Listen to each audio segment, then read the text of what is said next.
Hello po, magandang araw po mga madam, mga sir. Bali, andito po ngayon sa bayan po ng Quiapo.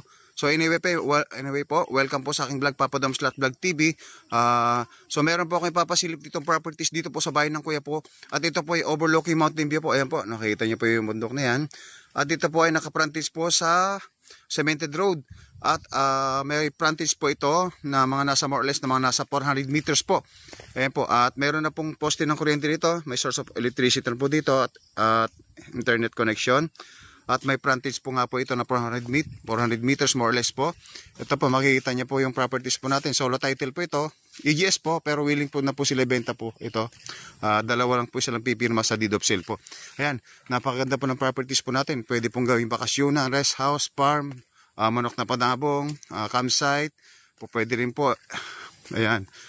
Po pwede po resort, po pwede po kahit anong gawin niyo po. Ito, makikita niyo po napakaganda po.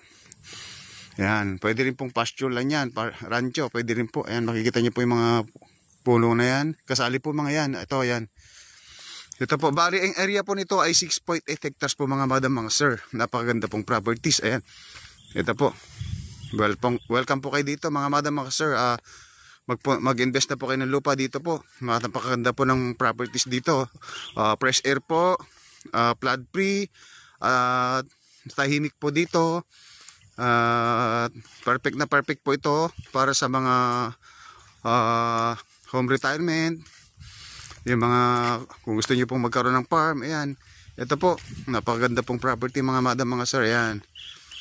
Ito po, yung lahat po na makikita nyo na yan ay kasako po ng properties po natin kasi 6.8 hectares po ito. At buo po nila tinitinda ito. So may mga kakapitbahay na rin po sila rito. Ayan, may kapitbahay na rin po sila. Kung sakali po sa mga kabila, ayan, makikita nyo po yung poste ng kuryente ito.